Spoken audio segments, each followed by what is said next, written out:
Om Sri Lakshmi Narsimha Namaha, Valmiki Ramayana, Ayodhya Kanda, Chapter 47. The citizens returned to Ayodhya. Summary. The multitude that had caused Rama in his journey to the forest wake up to find Rama and his associates gone. They begin to rebuke themselves. Overwhelmed with grief, they hunt up to the track of Rama's chariot, but unable to find the tracks, they helplessly return to Ayodhya in sheer despair. Chapter 47 in detail. As the night was beginning to become dawn, those citizens relinquished by Raghava was perplexed with grief and became motionless. Made miserable with tears born of anguish and agony, they could not notice even a glimmer of Rama, though casting their eyes everywhere. Their faces, distorted with sorrow, deprived as they were of sagacious Rama and therefore non-pulsed, the citizens broke into a piteous exclamation, saying, "Cursed be to that slumber, rendered unconscious, by which we could not behold today that mighty armed Rama with a broad chest."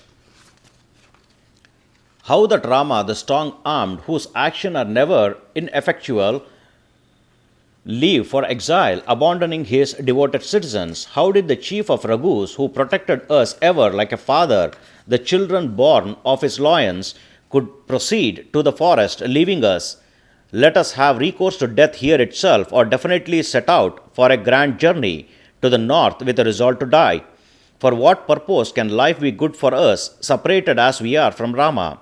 Or there are number of big dry logs of wood here, lighting a funeral fire out of them, let all of us enter the fire. What shall we say to our fellow citizens? The great armed Rama, who is free from egoism and who speaks kindly to all, has been conveyed to the forest by us. How can we say so? Seeing us returning without Rama, that city of Ayodhya already desolate, will with its women, children, and the aged become even deeply cheerless. Having left the city thus, with that hero, the conqueror of one's own self, how can we look on that city again without him? Uplifting their arms, those men, stricken with anguish like cows bereft of their calves, lamented in various ways as above.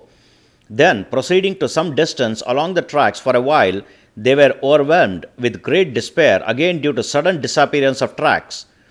The good-natured citizens, due to the disappearance of the tracks of the chariot, returned to Ayodhya, saying thus, "How is it?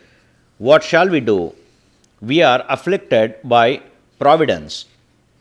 Thereafter, all of them, with aggrieved hearts, went to the city of Ayodhya, which comprised of virtuous people with distress, by the same path on which they had come.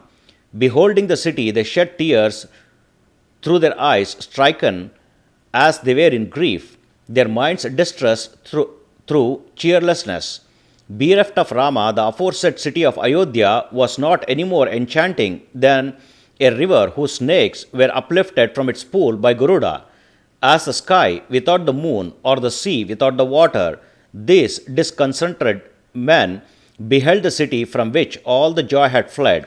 Entering their houses full of abundant richness, with uneasiness the citizens could not distinguish between their own people and others, even though, being looked at, stricken as they were with grief, their joy having altogether extinguished. Thus completes the 47th chapter of Ayodhya Kanda in the glorious Ramayana of Valmiki, the work of a sage and the oldest epic. Sri Moola Rama Vijayate. Om Sri Krishnarpanamastu.